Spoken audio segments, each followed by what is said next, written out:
Cuando veo políticos como usted, lo que me dan ganas es de vomitar, la verdad. Yo lo lamento y le pido perdón, pido disculpas a todos los costarricenses. Entonces no sean tan hipócritas. Pero esta asamblea no es el Banco Mundial y aquí a los acosadores, violentos, abusadores se les enfrenta. ¿Quién te está diciendo que no es por el orden, Buquelón? Debería de darles vergüenza. Imagínense si nos agarraran a nosotros las mentiras como diputados, pues nunca hubiéramos llegado aquí, yo creo. Yo llegué a la Asamblea Legislativa a ayudarle a usted, presidente. Yo me voy a ausentar de este plenario. Todo esto es atolillo con el dedo y vamos a ser cómplices de eso. Delfino.cr presenta Curul en llamas, cubriendo y sufriendo la Asamblea Legislativa, porque alguien tiene que hacerlo. Hola queridos suscriptores de Delfino.cr, bienvenidos a un nuevo programa de Curul en llamas, el podcast semanal donde les comentamos los temas más relevantes e irrelevantes de la Asamblea Legislativa. Les saluda Luis Marical desde el 25 de abril del 2025, como siempre en compañía de May. Espero que todas y todos estén muy bien. Los temas para esta semana, Lucho, vamos a hablar de lo que ha pasado de cara al 1 de mayo, así como del proyecto para adelantar pensiones al personal del OIJ, que ya fue aprobado en segundo debate, y los proyectos de seguridad que se aprobaron esta semana. También qué ha sucedido con los proyectos para actualizar el impuesto y el canon al uso del espectro radioeléctrico, un proyecto presentado por la diputada Alejandra Larios para que los integrantes de Corte y Tribunal Supremo de Elecciones tengan que presentar informes anuales de gestión, y nuestras secciones Pregúntele a Lucho y las mejores y peores propuestas de la semana. Pero empecemos de cara al 1 de mayo. Es cada vez más evidente que es inminente la reelección de Rodrigo Arias en el directorio de la Asamblea Legislativa por cuarto año consecutivo. Lo único que falta por terminar de conocerse es quiénes van a ser las personas que le acompañarán en el directorio. Lucho. Sí, contrario a lo que yo afirmé hace 2 semanas en este espacio, don Rodrigo parece ya tener, y doña Pilar Cisneros afirma que ya don Rodrigo tiene los votos necesarios para reelegirse. Diciendo eso, pero yo no estaba al tanto de eso. Vos decidiste seguir con tus hechos alternativos de que había una forma de evitar que esto sucediera. A ver, había una forma de evitar que suceda, que los diputados no quieren hacerlo es otra cosa. Pero bueno, esta semana lo que ocurrió fue lo siguiente: la Unidad Social Cristiana le clavó el puñal por la espalda a doña Vanessa de Paul Castro por segunda vez en sus aspiraciones de ser presidenta de la Asamblea Legislativa, y se pusieron a negociar con don Rodrigo 2 puestos en el directorio a cambio de darles el voto de la fracción de la unidad. Correcto. Ayer jueves doña Vanessa hizo una conferencia de prensa en el lobby de la Asamblea en solitario, diciendo, bueno, obviamente la decisión que tomó la fracción es lo que me empuja a decir. Fue una decisión con golazo. Hasta aquí. ¿Por qué? Porque uno, la tomaron mientras ella no estaba. Ah, sí, pues ya. Y 2, el voto decisivo fue de Leslie Bojorges, que se había separado de la fracción en medio de todos los escándalos de corrupción que tienen. Correcto. Entonces eso es no solo es un puñal, hay mala fe. Sí. Pero bueno, estabas diciendo en la conferencia de prensa, te interrumpí. No, yo pensé que, bueno, tenía cierta esperanza de que doña Vanessa iba a anunciar, ya me harté, me declaro diputada independiente, y no fue así. De hecho dijo, este domingo tenemos elecciones distritales del Partido Unidad, y yo voy con mi tendencia ahí en Goicoechea porque queremos una Goicoechea diferente. Yo pensé que podíamos hacer algo diferente, pero bueno, la realidad es otra, y hasta aquí llegan mis aspiraciones. No descartó que vaya a pelear la vicepresidencia de la Asamblea, la cual la fracción se la quiere dar a don Horacio Alvarado Bogantes. El municipalista. Exactamente, entonces habrá que ver qué ocurre ahí. También ya se anunció que doña Cintia Córdoba, ¿o fue doña Joana? La diputada independiente. Hizo un guión. Exacto, ex Partido Liberal Progresista, ex Bloque Independiente, ahora de doblemente independiente, Cintia Córdoba anunció que va a poder pelear un puesto del directorio. Una de las secretarías. Que se iba a separar del bloque porque ella prefiere tener voz propia y no pasar desapercibida, dijo la diputada menos conocida de esta Asamblea Legislativa. Recordemos que la señora entró de rebote, como dijo Diego, ya que está ocupando lleva menos de un año en el cargo, está ocupando la curul que dejó don Jorge Dengo. Lleva menos de un año en el cargo y ya se independizó 2 veces. Correcto. porque hay línea partidaria en la Asamblea Legislativa. Pero bueno, ella anunció que va a postularse por una de las cuales de las secretarías. Todas las secretarías. ¿De las subsecretarías o secretarías? Secretarías. Mira vos, quién sabe que se la den. Un voto no vale nada, menos cuando es un voto traicionero con el cual no se puede confiar. ¡Wow! Diego, ha abandonado en menos de 2 años 2 agrupaciones. Las discusiones entre Johanna y Cintia por este tema se conocieron esta semana porque, bueno, primero salió doña Cintia con su comunicado de prensa anunciándose doblemente independiente y después Johanna salió a decirle ningún interés personal puede sobreponerse al interés del país. Ahora, entre líneas lo que podemos afirmar es lo siguiente. Doña Cintia está interesada en uno de los puestos del directorio, el resto de las diputadas independientes están interesadas en agenda. Correcto. Y esos proyectos, dado que ahora ya no son jefas de fracción y no tienen margen de maniobra para intentar presionar para que sus proyectos sean conocidos en el plenario y en las comisiones, pues lo único que les queda es llegar a acuerdos políticos de cara al 1 de mayo que les garanticen que esos proyectos se van a conocer durante el último año legislativo. Para ver eso es incompatible con las aspiraciones de unas y las otras. Creo que también está en juego, pero estos son hipótesis mías, los puestos en las comisiones, porque desde que Cintia entró tenía un conflicto con la otra independiente, doña Katia Blanero, por quién está en ambiente y quién está en otra comisión. Creo que la disputa era por agropecuarios, específicamente. Creo que es ambiente agropecuarios. Pero bueno, habrá que ver a quién le negocia Rodrigo Arias, porque recordemos que esas asignaciones las hace la presidencia de la Asamblea Legislativa a mutuo propio. Entonces, así están las cosas. Ya hay otro candidato que es don Manuel Morales del Partido Oficialista. Eso no es un candidato. El oficialismo había dicho que no iban a postular a nadie y como en 2 días después salió diciendo Manuel Morales, yo soy el candidato del oficialismo y tengo la bendición de Rodrigo Chávez. Vamos a ser sinceros. Pilar dijo que si había alguien a quien apoyar, aparte de Rodrigo Arias, lo apoyarían. Que si no había ninguna otra candidatura posible, presentarían su propio para hacer el papel de votar por su. Ahora, esto lo anunciaron después de que se retiró Vanessa, ¿verdad? Me parece que sí, pero no tengo en el tiempo completo. Bueno, la República no lo van a apoyar. De hecho, ahí anda David Segura publicando, artes en redes sociales diciendo no más Arias. Entonces no creo que Nueva República los apoye. Recordemos que doña Rosalía Brown es la candidata de ellos para la presidencia. Correcto, que esta semana una controversia entre... Una controversia bastante estúpida. Ariel Robles y Carlos Felipe García, que es el que está presidiendo el plenario mientras no estaba don Rodrigo Arias, porque Arias llega a hacer control político y se va.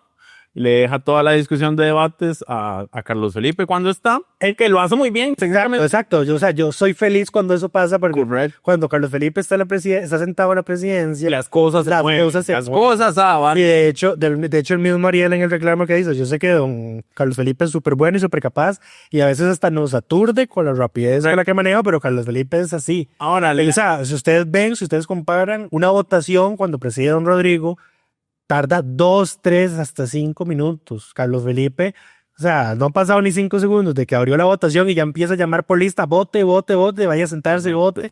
Entonces él le mete esa velocidad. Él le mete agilidad a las votaciones en pleno. Me duermo menos cuando preside Carlos Felipe. El reclamo de Ariel era que en ese momento estaba presente doña Rosalía, que es la vicepresidenta y es quien también ha asumido las direcciones del plenario. El tema es que Carlos Felipe dice, ella pidió un momento para no estar... Ella estaba en el cafetín. Ella estaba en el cafetín, yo digo, sigo con esto, y ella en cualquier momento...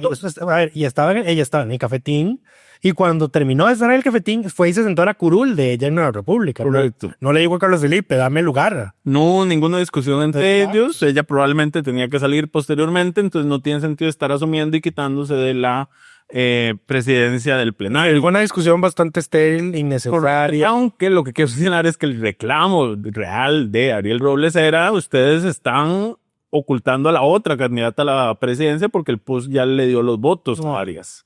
Que era un comentario válido. Eso es como dicen en inglés, eso es muy rich. No sabría entenderte eso ya es llevarlo demasiado lejos. Estoy muy viejo para eso. Es demasiado, eso es llevarlo para esas clases de jóvenes. No. Pero bueno, ¿qué más con el 1 de mayo, Lucho? Eso es lo que tenemos por ahí. Eso es lo que tenemos. Ya es evidente que Arias se va a dejar la presidencia, menos de que haya algún hecho extraordinario de aquí al jueves. Será el segundo diputado que logre presidir la Asamblea Legislativa durante los 4 años del periodo constitucional. Correcto. La última vez que ocurrió esto fue en el periodo 2006-2010, cuando don José Francisco Antonio Pacheco se dejó la presidencia de la Asamblea Legislativa durante los 4 años. En esa ocasión, Liberación Nacional tenía 25 diputados, por lo que solo necesitaba 3 más para ganar la presidencia. 4. Son 29. Sí, perdón. Correcto. El otro dato curioso es algo que tuvo don Francisco Antonio Pacheco, que Arias no va a tener, es que a él sí le tocó ejercer la presidencia de la República en ausencia de Arias, porque recordemos que en ese periodo Arias se quedó sin vicepresidencias. Kevin Casas se tuvo que ir por el escándalo renunció por el escándalo del memorándum del miedo, y Laura renunció para ser candidata presidencial. Correcto. Y don José Francisco Antonio Pacheco asumió como presidente interino en un momento en el que creo que fue el que Rodrigo Arias. Arias ocasiones. O sea, le tocó varias veces. Sí. Arias tenía que salir del país y quedaba. Pacheco hasta hizo nombramientos de embajadores y todo. Le toca jurar. Tenía su propio sello, inclusive. Sí, le tocó ejercer la presidencia, algo que Rodrigo Arias nunca podrá ver en su vida, la presidencia del país. En fin, pasemos al siguiente tema, que es el proyecto para adelantar pensiones al OIJ. Tal y como les adelantamos, sí tenían los 38 votos para aprobarlo en segundo debate. Hubo 40 al final. Tuvieron 40. Recordemos que ese proyecto ocupaba mayoría calificada porque la Corte había dicho que incidía en su organización y funcionamiento. Arias Chávez ya anunció que va a vetar el proyecto, incluso se dejó decir varias afirmaciones escandalosas. Él de por sí es una persona escandalosa y temeraria y pachuca y X otras cantidad de adjetivos. Corriente. Sí. Qué bajo hemos caído como país. Pero bueno, se dejó decir que los diputados aprobaron este proyecto de ley quizá para que los funcionarios del OIJ no los investiguen. Lo cual no tiene sentido porque no es... ¿No tiene sentido por qué? Perdón. No apagó sus alarmas. No apagué mis alarmas, apagué el sonido nada más, pero empezó a vibrar en mi pantalón, entonces por eso la incomodidad. Pero en el caso, okay. Lo que dijo fue que no lo van a investigar. Es como, o sea, eso no tiene sentido. Lo otro que no deja de sorprenderme, lo temerarios que son, es que han usado repetidamente el argumento de ¿y los bomberos? ¿Por qué no pensamos en los bomberos? Tanto Chávez como Pilar dijeron como le aprobamos esto al OIJ y que alguien piense en los bomberos. Y ese es el mejor ejemplo de que esta gente no sabe dónde está parada y no conoce absolutamente nada del país.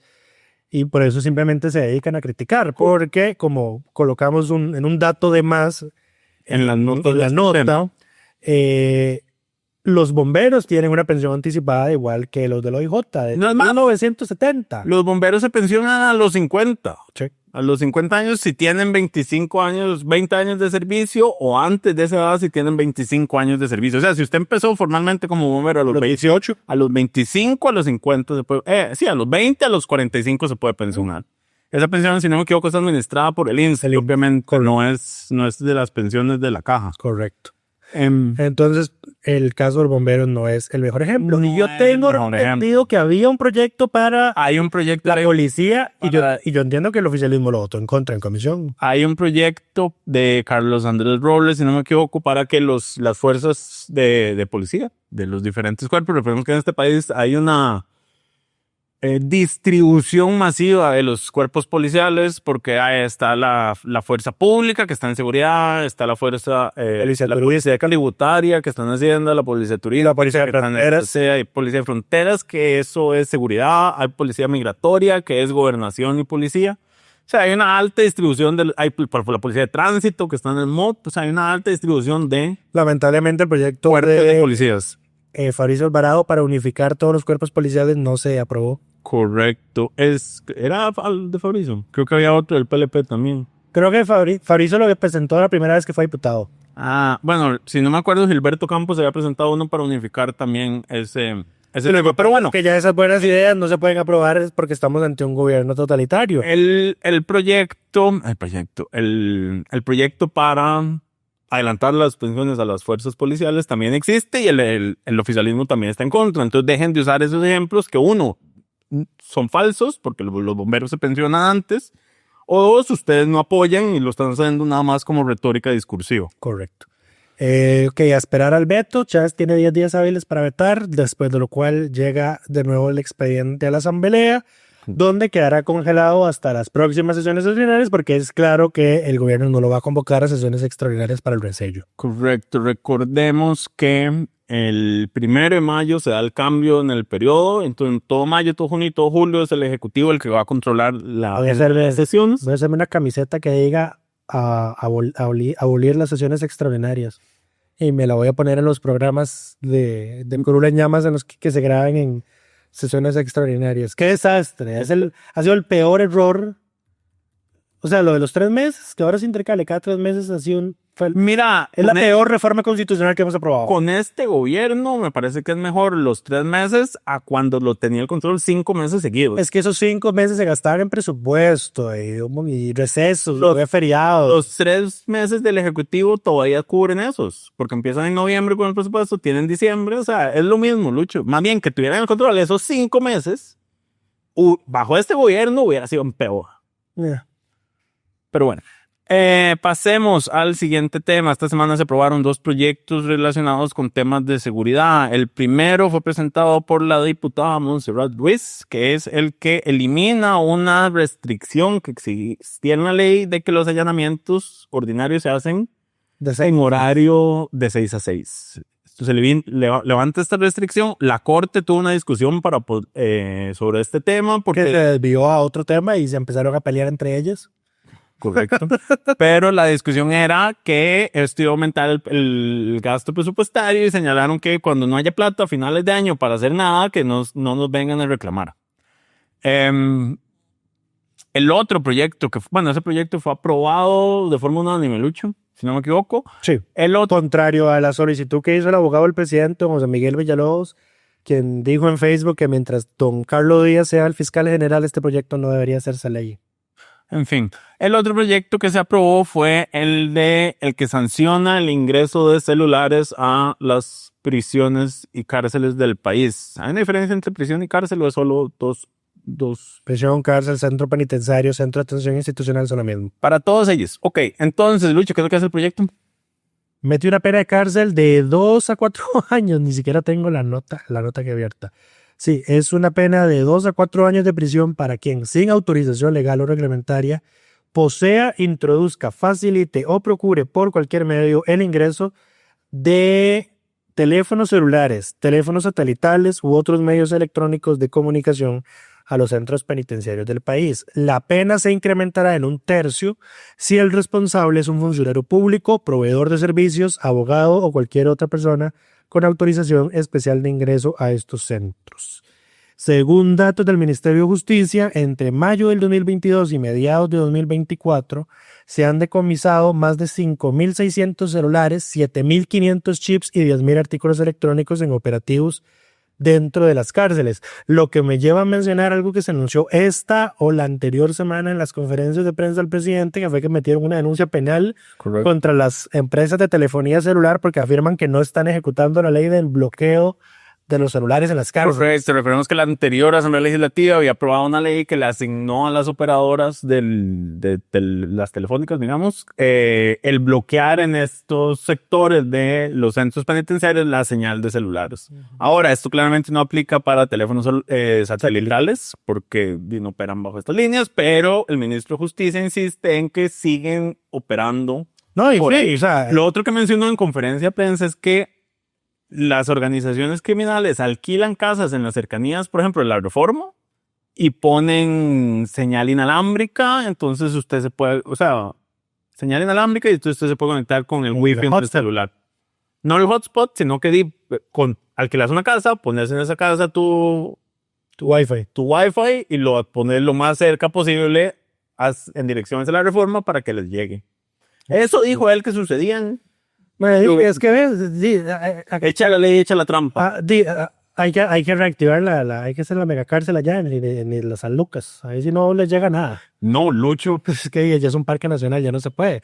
Pues ¿qué alternativa hay? O sea, si bloquean la señal y alquilan casas, o sea, ¿hasta dónde vamos a llegar? Vamos a tener que forrar las cárceles de aluminio para que reboten las señales. Hay aparatos que pueden bloquear señales inalámbricas que se podrían establecer. Aparatos que van a ser susceptibles al manejo de alguien.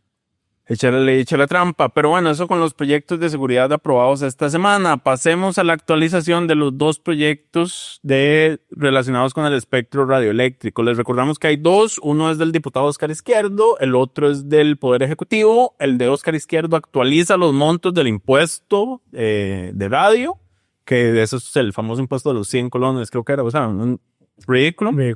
Y el otro es el del Poder Ejecutivo, que elimina el impuesto y lo que hace es actualizar el canon que existe actualmente. Además, el proyecto del Ejecutivo, el canon actual lo maneja Sutel, que es quien define, cuántos recursos se requieren para el mantenimiento en este tema, y lo distribuye entre las personas, las empresas que usan el espectro. Lo que el Ejecutivo propone es que se cobre una proporción de los ingresos brutos de las empresas. Porcentaje de los ingresos por publicidad que va entre el 3 al 7%. Correcto. Lo que vemos es que el problema que eso tiene es que ese se vuelve un gasto deducible del impuesto para la renta, lo cual le generaría eventualmente una afectación a Hacienda, porque como es un canon, solo se puede dedicar para lo que fue creado, que en este caso es el mantenimiento de todo el sistema, y se le asigna al MISIT, o sea, se le quita su tel y se le pasa a MISIT. Correcto. ¿Qué pasó con estos proyectos? Bueno, al parecer hubo una reunión durante Semana Santa con los miembros de la comisión y regresaron todos de acuerdo con el Ejecutivo. Con el Ejecutivo, avanzar ambos proyectos. 8 de los 9 miembros acudieron a la reunión. La única que no fue doña Dinora Barquero, quien reclamó encarnecidamente y hizo un escándalo como siempre. Un pleito absolutamente innecesario y sobre todo falto de veracidad y de asidero de toda clase, porque dice es que un viceministro no puede convocar una mesa de trabajo. A ver, señora, una mesa de trabajo la puede convocar quien sea. Que alguien llegue. Es una mesa de trabajo. Yo puedo convocar una mesa de trabajo, que no llegue nadie es otro tema. Exactamente. O sea, eso no es ninguna violación a ningún derecho. A ningún derecho, ni es una violación a la independencia de poderes. Si usted no quiso ir, no fue, listo. Él estaba ocupado en Semana Santa descansando. Seguro. O sea, ese reclamo en absoluto no es serio. Lo otro es que la reunión se hizo en la asamblea durante un día que estaba cerrada y que no sé qué, un día que no estaba hábil. Los diputados pueden llegar cuando les da la gana, llegan viernes, pueden llegar fin de semana, para eso tienen llaves, pueden entrar. Ahí están sus despachos. Exactamente, de eso no hay ningún problema. ¿Qué se hizo en la oficina de fracción de Nueva República? Pero hoy todos entraron. O sea, si fuera el hecho de que ella intentó entrar y no la dejaron, eso es otra cosa, pero es que ni siquiera fue. Lo que el tema fue que Nueva República fue el que llegó con las llaves para abrir su... Sí. Luego, otro reclamo sin sustento alguno. Correcto. Y lo otro es que entonces además llegó a intentar bloquear o entorpecer el acuerdo al que se había llegado en esa reunión, que no era nada más y nada menos que, uno, votar todas las mociones de fondo que el oficialismo le había metido al proyecto de don Oscar Izquierdo para mandarlo ya a plenario, y al mismo tiempo que la comisión dictaminara el proyecto del Ejecutivo para que también pasara a plenario al trámite de mociones 137. Eso era todo el acuerdo y la señora estaba haciendo un escándalo por eso. Correcto. Ahora bien, algo que me gustaría mencionar es que una frase que dijo don Fabricio Alvarado, y es que, o sea, el acuerdo es para ver, o sea, para que ya los proyectos estén avanzados y nos negociemos un acuerdo político de qué hacemos. Si votamos uno, si votamos el otro, que hay que corregir, si votamos los dos, y eso es lo importante, porque hoy por hoy se pagan los dos, se paga un impuesto y se paga un canon.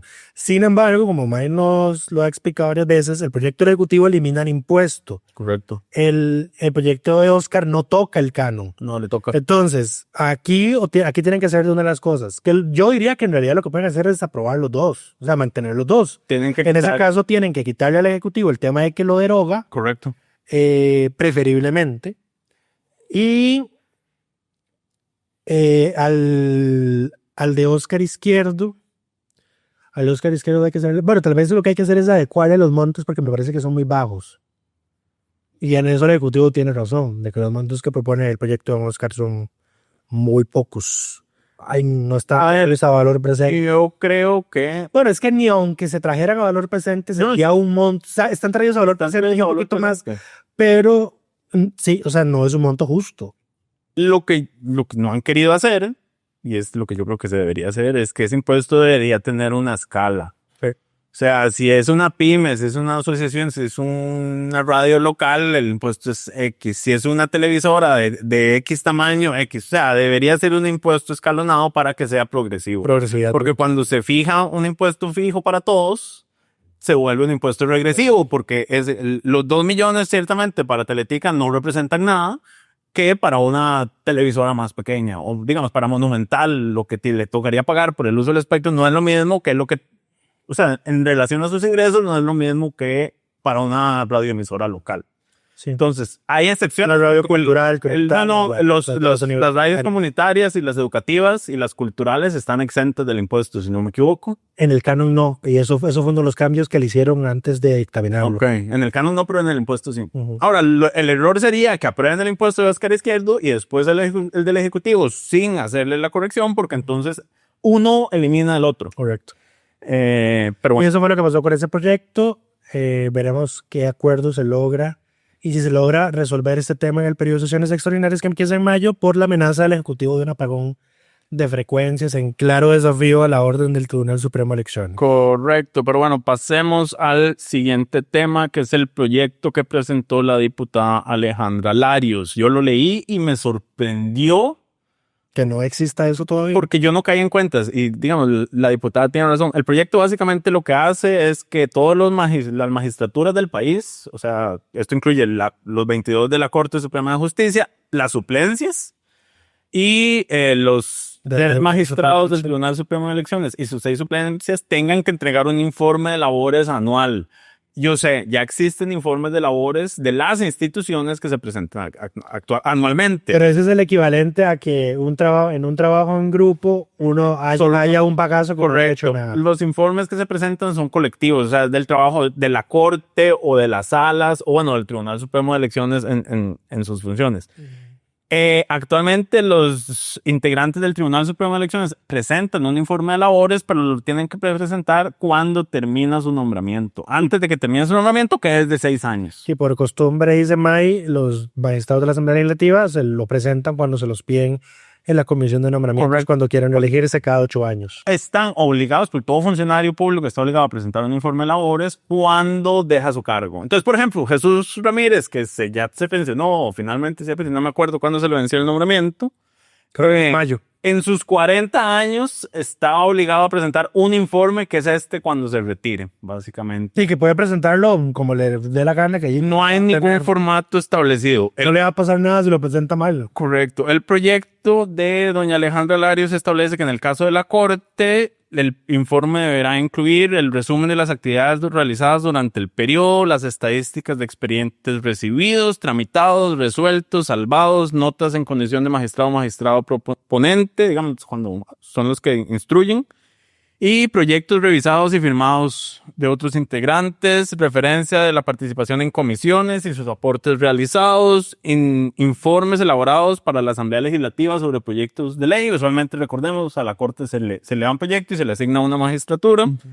Informe de funciones como órgano director en procesos disciplinarios, cantidad de sesiones plenas en las que participó, estudios, informes requeridos de forma individual. Lo único que me hace falta aquí es un informe de viajes, porque en la Corte pasan yendo a organismos internacionales y pidiendo permisos con goce de salario para participar en actividades fuera del país. Sí. Este informe en el caso... Y me falta la evaluación de desempeño del personal de su despacho. Que sé que ya puede pedirse, pero debería estar en su informe. Debería estar incluido. El informe se deberá presentar por escrito y deberá estar accesible en el sitio web de la Asamblea y de la Corte Suprema de Justicia y se entregaría el mes después de que se cumpla el aniversario de su nombramiento. Okay. A menos de que la persona vaya a aspirar a la reelección en su cargo, digamos, o sea, cuando le toca reelegirse, en ese caso se debe presentar un mes antes de la fecha en que se le vence el nombramiento.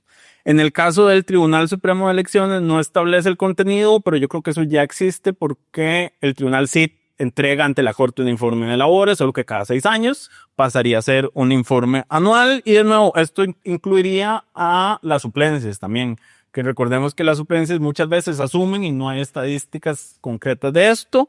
Ciertamente me parece que es una buena iniciativa, algo que debería existir. para estos cargos. Entonces queremos reconocerle a la diputada el haber traído este tema resuelto, y haberlo, mis disculpas, y haberlo resuelto con una buena iniciativa concreta que soluciona un problema y sería un aporte a la transparencia del país. Entonces, doña Alejandra Larios es nuestra congresista de la semana. Creo que repite, porque hace poco se lo habíamos dado. ¿Era? Sí. En fin, eso con los temas. Pasemos a la sección favorita del público. Pregúntele a Lucho. Les recordamos que pueden dejar sus consultas en los comentarios en YouTube, Spotify o enviarlas al correo my@delfino.cr. Esta semana se acumularon 2 semanas de consultas porque no tuvimos episodio y la gente no dejó de hacer preguntas en Semana Santa. Entonces, una larga sección, algunas las responderemos y algunas las pasaremos a la próxima semana. La primera pregunta es de Marieli Navarro y es: ¿alguna vez han dejado solo al presidente dando su discurso del 1 de mayo? ¿O qué otra forma de protesta tendrían los congresistas para mostrar su rechazo ante los insultos que reciben del Ejecutivo un día sí y el otro también? Esto da pie para explicar algo medio escándalo que ocurrió, un pleito que tiene Presidencia con la Asamblea sobre este tema. Este año el informe del presidente se fijó para el 5 de mayo, no para el 2. Correcto. El 1 de mayo cae jueves. El viernes 2 de mayo la Asamblea no sesiona, no hay sesión de plenario. Correcto. Entonces, el ministro de Comunicación mandó una carta a don Rodrigo Arias diciéndole, por favor, programen el discurso del presidente para el viernes 2 de mayo, porque ese es un día hábil laborable para el resto del sector público. Y don Rodrigo les contestó que no, y atinadamente les respondió que no. ¿Por qué? Que hay que recordar, irnos varios años hacia atrás, antes del 2016, más que todo, por ejemplo, los 4 años del periodo de doña Laura Chinchilla, cuando el informe de la presidencia se leía en la misma sesión en la que se renovaba el directorio de la Asamblea. Correcto. Cuando eso pasaba, las sesiones, como desde la ruptura del bipartidismo, las negociaciones del 1 de mayo son muy complicadas. Entonces, esta vez no estaba esas estaban muy calmadas, exactamente, pero esa no ha sido la tónica desde entonces.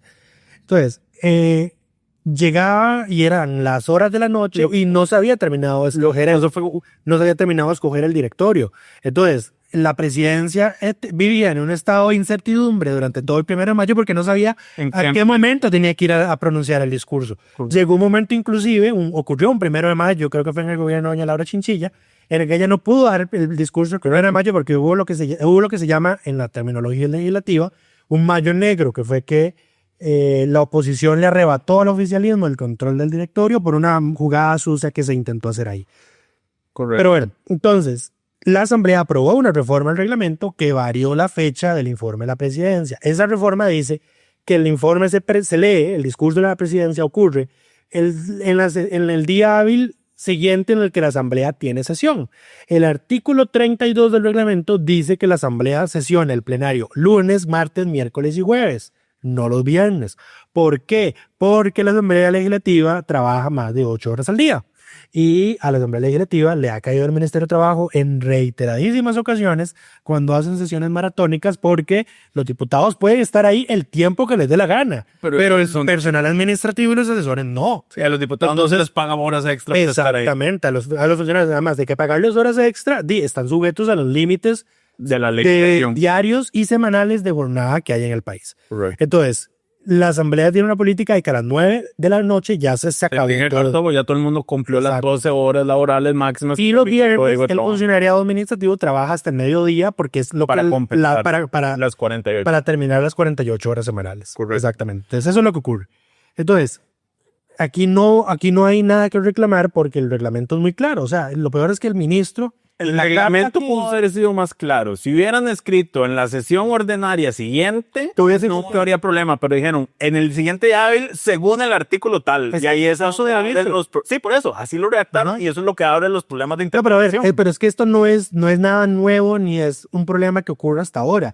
Porque cuando se aprobó esta reforma del reglamento se analizó. Se anunció que esto iba a pasar. Esa reforma del reglamento se analizó. Una comisión dictaminadora y Servicios Técnicos advirtió en el 2016, esto va a ocurrir eventualmente. Va a pasar que un jueves sea 1 de mayo y entonces se tengan que esperar hasta el 5 para rendir el informe. Y la asamblea está enterada y así lo aprobaron. Y no viene Técnicamente no esta asamblea, sino aquella, pero bueno. Ajá. Y lo otro, además, que quiero mencionar es lo siguiente.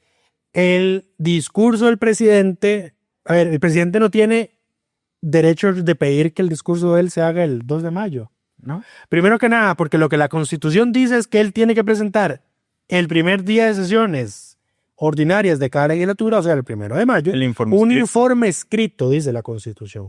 En la ceremonia, el ritual, el rito, la práctica de que el presidente de la República va a la Asamblea Legislativa a leer un informe, está por reglamento. Y como está por reglamento, la Asamblea Legislativa puede ponerle las reglas que le dé Es la que define. Entonces, ahora bien, no, para volver a la pregunta que había hecho Mariana, porque creo que no la respondimos. No ha ocurrido ese tema de que se deje solo al presidente dando su discurso. Me imagino que en alguna que otra ocasión algún diputado se habrá salido en algún momento en descontento o se habrá ausentado, pero no ha habido una fuga masiva. En todo caso, si ocurriera, como es una sesión de la Asamblea, pues la presidencia de la Asamblea Legislativa declarará que hay ruptura de quórum, se pasará la lista de asistencia y se levanta la sesión. Y... ¿Algo más en tu rant de este tema irrelevante? ¿Sobre qué otra forma de protesta tendrían? No hay. Recordemos que no se puede abuchear ni aplaudir. Recordemos que, digamos, no pueden no estar presentes porque si se rompe el quórum no puede continuar el discurso. Correcto. Lo que hay después del discurso es que los días siguientes se dedican a comentar el discurso del presidente, entonces ahí es a donde pueden hacer sus descargos. Siguiente pregunta. La siguiente pregunta, dame un segundo porque... es de Jimmy Bolaños y es: el abogado del presidente ha señalado que en la Constitución existe una regulación diferente para el trámite de levantar inmunidad de diputados o ministros en relación con el presidente de la República, ya que está regulada en artículos diferentes y su alcance es distinto, ya que incluye que no debe perseguirse sin primero habérsele levantado. ¿Podrían comentar al respecto si existe o no diferente regulación y con el distinto contenido normativo? Este nuevo me parece que es un batazo, digamos, de llevar el concepto al extremo del absurdo. Porque... En realidad, yo puedo explicar la diferencia, porque el fiscal general lo ha aclarado. Con el artículo 151 de la Constitución señala que el presidente, los vicepresidentes de la República y quien ejerce la presidencia no podrán ser perseguidos ni juzgados, sino después de que, en virtud de acusación interpuesta, se le haya levantado la causa. Exacto. El tema es que el perseguidos, lo que significa, y lo que pasó con el caso de Carlos Alvarado justamente, si no me equivoco, es que no pueden ser indagados como parte del proceso. Usted a otros miembros de los supremos poderes sí los puede indagar. O sea, es pedirles declaraciones.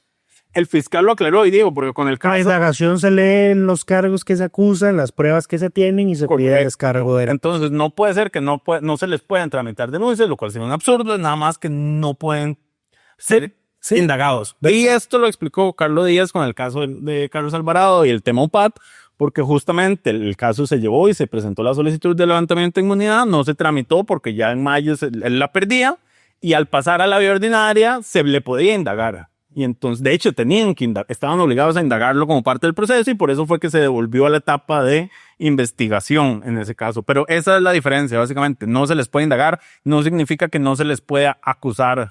Nada más que la denunciar o investigar. No se puede hacer la solicitud de levantamiento de inmunidad. Esto es ridículo viniendo del abogado del presidente que pasó hablando, haciendo un rant de 2 horas en conferencia de prensa, diciendo, pues es que la fiscalía debería tener un filtro de qué denuncia es estúpida o no es estúpida. ¿Y cómo querés que la fiscalía haga el filtro entonces si estás diciendo que hay que levantarle la inmunidad al MAE primero para hacer la investigación? No tiene sentido. Son absurdos. O sea, póngase de acuerdo, señor. La siguiente pregunta es... esta es para la próxima semana. El resumen de cuántas veces hemos otorgado por fracción y por congresista el congresista de la semana. Esa la dejamos para el resumen del año. Para cerrar el año legislativo, sí. Exacto. Este es un comentario que dice que Lucho se equivoca, pero tenemos que revisarlo. Sobre las actas, una consulta. ¿Por qué a los diputados que firman y se van no se les puede acusar de abandono de trabajo? Axon nos pregunta eso y hay una pregunta relacionada que ya te la paso. ¿Quién controla que firmen y se vayan cobrando sus dietas? ¿Eso es abandono de trabajo o no? Lucho. Es que el abandono de trabajo es una causal de destitución, pero es una causal de medida disciplinaria del Código de Trabajo y los diputados no están sujetos al Código de Trabajo. Correcto. Y lo que pasa con las dietas, pueden hacer la pedriña, que es que usted llega, firma que está presente y se retira y no está en todo el periodo de la sesión porque no tienen una obligación de estar en el periodo de la sesión. Correcto. Técnicamente no pierden la dieta si no llegaron. Lo que les pasa es, por ejemplo, si están discutiendo un tema y se van y no están en la votación de ese tema, pierden la dieta. Lucho usualmente lo indica así en las sesiones en las que sucede. Pero ellos están sujetos. Además, yo he visto el reporte de remuneraciones que presenta la Asamblea Legislativa. Usualmente a nadie se les rebaja nada. Cuando se les rebajan es porque hay alguna incapacidad y no es que se les rebaja, es que pasa a ser la caja quien tiene que pagarle la incapacidad según los parámetros establecidos. Pero bueno, ese es el tema. Están autorregulados. Y están obligados a estar ahí durante todo el día, sí, pero no lo ejecutan. La dieta no se pierde si uno llegó a una parte de la sesión, básicamente. Nos preguntan, ¿hay forma de obligar al Tribunal Supremo de Elecciones que exija o ponga requisitos mínimos para la entrega de un plan de gobierno de un aspirante a la presidencia? Ya eso existe. Y existe gracias a una ley de iniciativa ciudadana del grupo Poder Ciudadano allá, que se llama, es la ley 10.018, la cual reformó el artículo 148 del Código Electoral para establecer la obligación de los partidos de presentar planes de gobierno. Pero no el contenido. De las elecciones nacionales.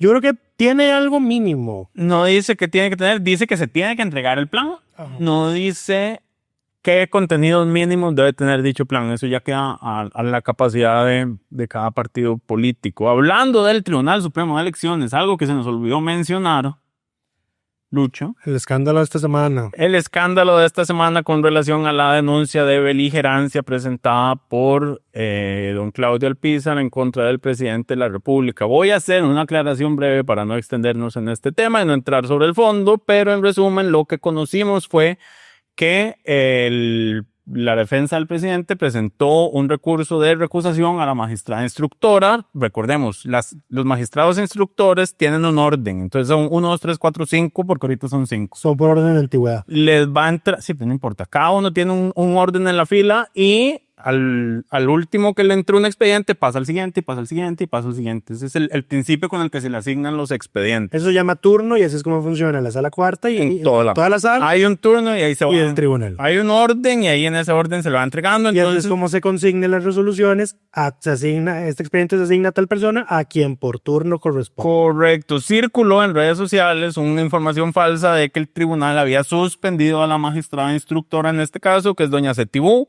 Esa información está mal interpretada porque lo que sucede en todos los casos es cuando se presenta una recusación a alguien que conforma el tribunal, esa persona es suspendida de conocer ese caso. O sea, no lo puede seguir teniendo, ella era la instructora, no lo puede tener mientras el resto del órgano resuelve sobre la recusación, si tiene fundamento o no, si la coge o no. Entonces, la suspensión de ella es para conocer ese caso y es el procedimiento ordinario que se lleva ante una solicitud de recusación que se presenta en cualquier procedimiento. Solicitud que de paso es absolutamente absurda y ridícula, pero bueno. En fin, pasemos a la siguiente pregunta, que es justamente relacionada con el tribunal. ¿En qué momento las fuerzas policiales pasan a manos del Tribunal Supremo de Elecciones? Es cuando se hace la convocatoria, ¿no? El 1 de octubre, 4 meses antes de la fecha de la elección nacional. Okay. Señores, Ricardo Gómez nos pregunta cómo está el proyecto de armonización eléctrica. Justo esta semana se rompió la tregua, dijo el Frente Amplio, y se empezaron a conocer de nuevo las mociones Recordemos que se había suspendido su discusión mientras pasaban las internas de Liberación Nacional para que no le generara ruido, dijo el presidente, el secretario general o el presidente del partido. Presidente. Pero ya regresaron al avance de las mociones. Esta ya la resolvimos. Después, Rigo Chen nos pregunta, entiendo que el Partido Progreso Social Democrático debía acudir a su tribunal de ética para expulsar a los diputados que incurrieron en doble militancia hace más de un año. ¿En qué terminó el asunto? Tanto Alpizar como Cisneros son jefaturas de la misma fracción. No. Yo pregunté a doña Luz Mari hace varias semanas y ella dijo que dejaron el tema de lado. No les interesó seguirlo. Ni para eso firme, ni para aplicar en la ética de su partido. Pero bueno. No son dos jefas no son dos jefas de fracción.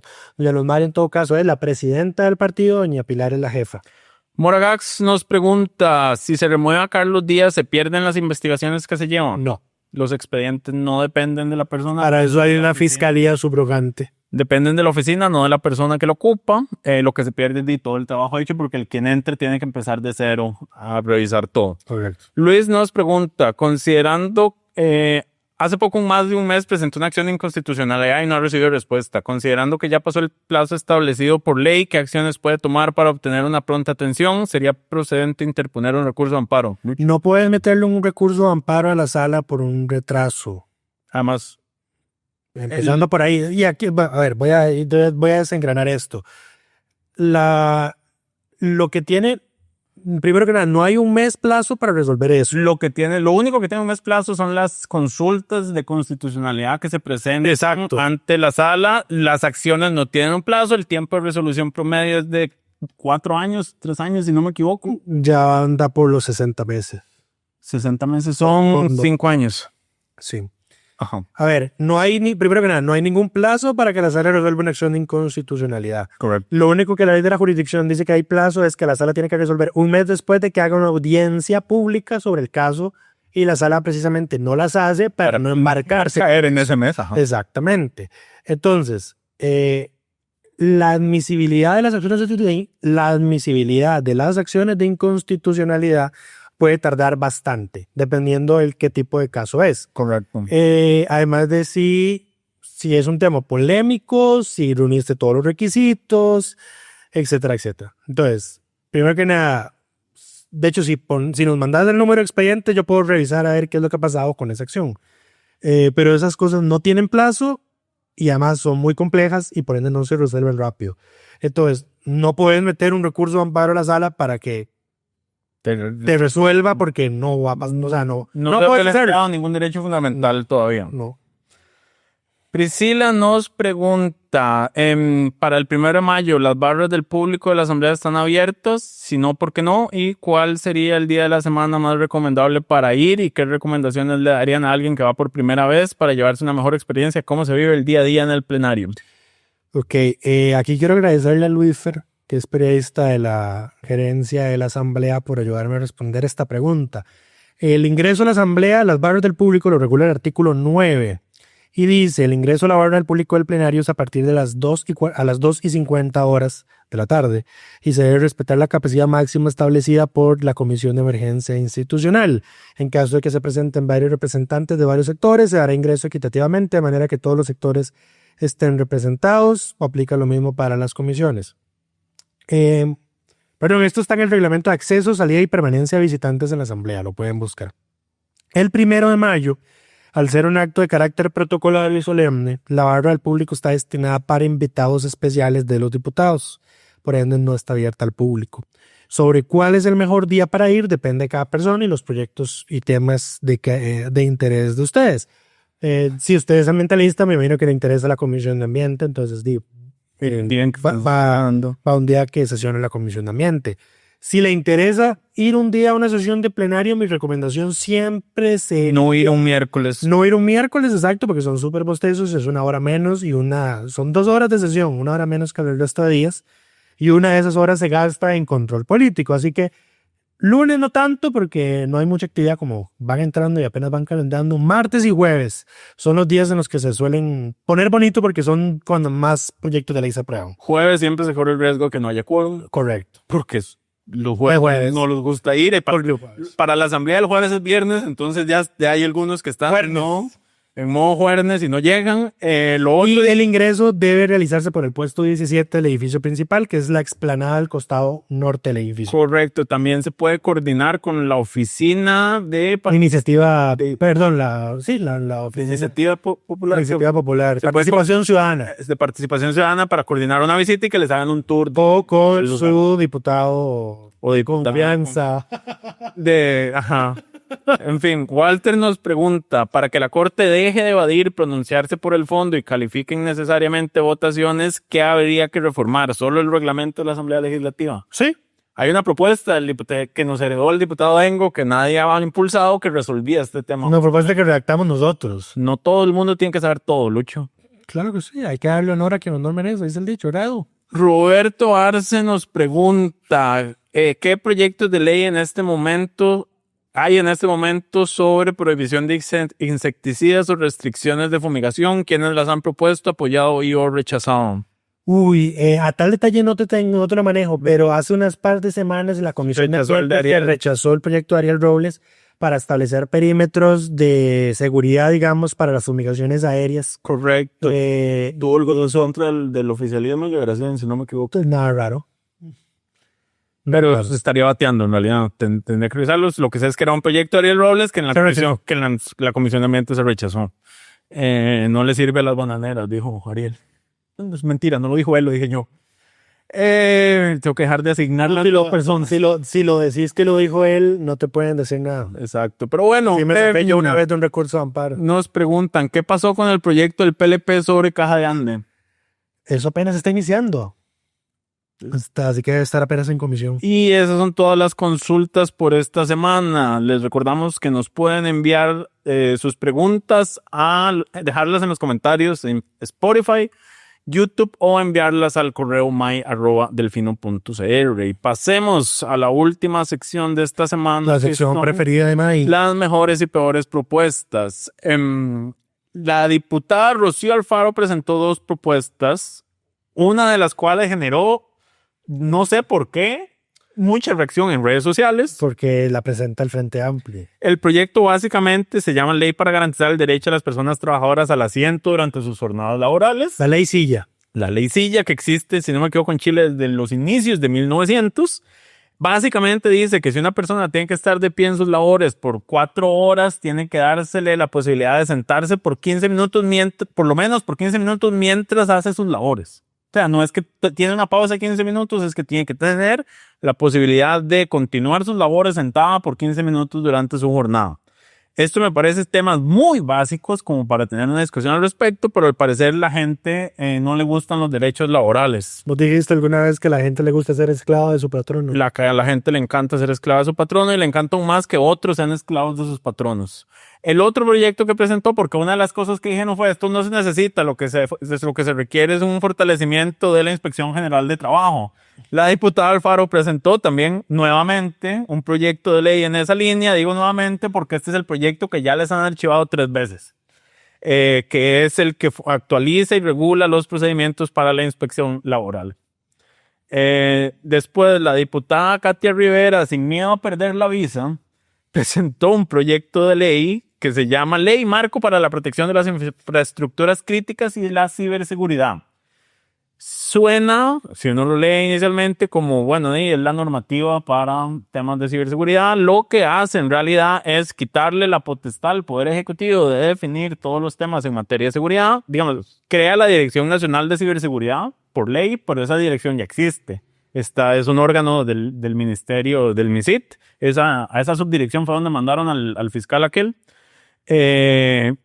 Dice que la Dirección Nacional estará conformada por el CECIRT, que es el Centro Nacional de Respuesta a Incidentes de Seguridad Informática, el cual existe por decreto, igual adscrito al MISIT, y el Centro Nacional de Operaciones de Ciberseguridad, el SOCCR, que igual también se anunció que se iba a abrir, pero tercerizado, o sea, iba a ser con una empresa por fuera. Todo esto pasaría a ser parte de esta Dirección Nacional de Ciberseguridad, que pasaría a ser un órgano adscrito a la SUTEL. O sea, le quita toda la potestad al MISIT en este tema, porque además, al ser el órgano adscrito a la SUTEL, es el Consejo de SUTEL quien realizaría el nombramiento de esa dirección y le da a la Asamblea Legislativa la posibilidad de oponerse en el plazo de 30 días a ese nombramiento. Cuando decimos oponerse es que la Asamblea puede votar para rechazar el nombramiento y entonces tienen que presentar una nueva persona. Pero además, y esto es lo más importante, le otorga a la dirección la potestad de seleccionar los estándares, especificaciones, técnicas de ciberseguridad que darán sustento y justificación a los requerimientos técnicos exigidos a las entidades que posean, gestionen u operen infraestructura o servicios críticos en telecomunicación, en TIC, o sea, tecnologías de la información y la comunicación. Entiéndase, este es el decreto para volarse este es el proyecto de ley para volarse el famoso decreto que hace el convenio de Budapest obligatorio para la operación 5G.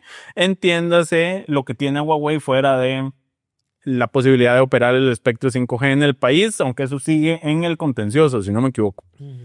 Entonces, el proyecto pasó desapercibido. Esperamos que la Embajada de Estados Unidos no vea este programa porque temo por la visa de la diputada Rivera. El proyecto además fue presentado así, sin miedo al fracaso, con doña Vanessa Castro y con Joana Obando. También lo firmó Rocío Alfaro, que estoy segura que ni siquiera le interesa tener visa de Estados Unidos. En fin, eso con ese tema. Y todos los demás proyectos presentados esta semana son despreciables. Wow. Y eso es todo. Eso es todo por esta semana. Gracias. Esperamos que todas y todos estén muy bien. Nos escuchamos. Nos escuchamos la próxima semana ya con directorio legislativo. Con nuevo directorio, nuevo intro de Curul en Llamas. Y estrenamos de noche la temporada 7 de Curul en Llamas. 7 años en esto ya. Cristo. Sí, es la temporada 7. Diablos. Delfino.cr presentó Curul en Llamas, cubriendo y sufriendo la Asamblea Legislativa, porque alguien tiene que hacerlo.